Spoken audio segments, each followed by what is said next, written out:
Back in 2008, Sega assembled a team largely consisting of developers that previously worked on the Sakura Wars series to tackle a bold new project for the PlayStation 3. The end result is Valkyria Chronicles, a breakout hit that blends elements from various Sega games and series, the tactical role-playing elements of Sakura Wars, and the third-person real-time action of Nightshade, with the dash of the cult RPG classic Skies of Arcadia thrown in for good measure. The game was a critical and commercial success, spawning 2 sequels for the PlayStation Portable and various spin-off projects. Unfortunately, none of what followed really measured up to the original, leaving fans yearning for more. All hope seemed lost after the abysmal release of Valkyria Revolution last year, a game that eschews the elements that made Chronicles so popular for a more traditional action-based RPG experience. Little did we know that Sega had already greenlit the next installment, Valkyria Chronicles 4. Announced in November of last year, Valkyria Chronicles 4 is a return to the elements and style of the original game, which is why fans are finally excited again. Promises and trailers can make anything look good, but it appears Sega is determined to restore faith with consumers. The company recently released a Japanese demo for PlayStation 4, and we spent 4 hours trying out everything it has to offer.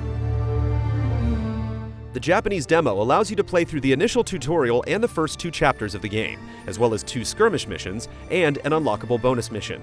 It's a significant slice of Valkyria Chronicles 4 that gives us a solid impression of what to expect from the final game. This latest installment truly harkens back to the original game, right down to the notebook presentation of the menu and chapters, to all of the various modes and extras. Veterans will feel right at home almost immediately, but there's sure to be some concern over whether things feel a bit too familiar. There's no denying that Valkyria Chronicles 4 strongly adheres to the formula of the original game, to the degree that you can almost sense the developer's urgency to play it safe. True, it's what many have been asking for and addresses the single biggest criticism leveraged against every follow-up, but simply cooking up the same type of dish will appear a bit less appetizing after waiting a decade. It's not until the second chapter's mission that we see some of the new ingredients Sega has in store for the sequel. The original Valkyria Chronicles eases you into its real-time tactics system and doesn't really throw anything too challenging at you until Mission 7 puts you through the ringer. Valkyria Chronicles 4 brings the challenge much earlier in the second mission by requiring you to fulfill new types of objectives while dealing with an intense scenario.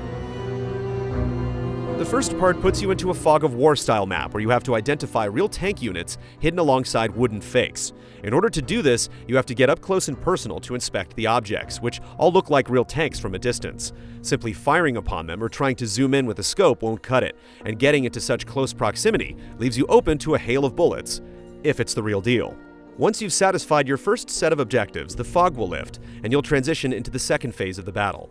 Though we initially had some difficulty due to not understanding the objective, as the dialogue and text were in Japanese, we eventually figured out that you have to coordinate with your anti-tank units waiting outside of the map's borders to take out the real tanks you've identified. However, since the tanks are hidden down in the streets of the town, the artillery can't target them directly. Instead, you have to guide them by shooting numbers on 3 towers to trigger the alert to fire in that vicinity. While triggering the first is a breeze, trying to set off the other 2 requires a lot more strategy. This mission really gives us hope for what else Sega has in store for the final version, and everything else is much more in line with what we enjoyed in the original game. The extra mission is a nice cherry on top, showcasing a snowbound environment where you have to avoid mortar bombardments while advancing, and several well-hidden units that take advantage of the terrain. That being said, some of the old blemishes are also present, like scout units feeling a bit too overpowered, and enemy AI that can be exploited with some crafty positioning.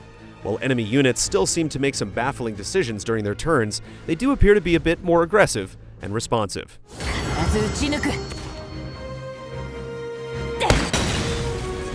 Valkyria Chronicles 4 arrives in Japan later this month on PlayStation 4, with the Switch version slated for the second quarter of this year. While we don't have a firm release date here in the West, the game is scheduled to release worldwide sometime in 2018 for PlayStation 4, Switch, and Xbox One.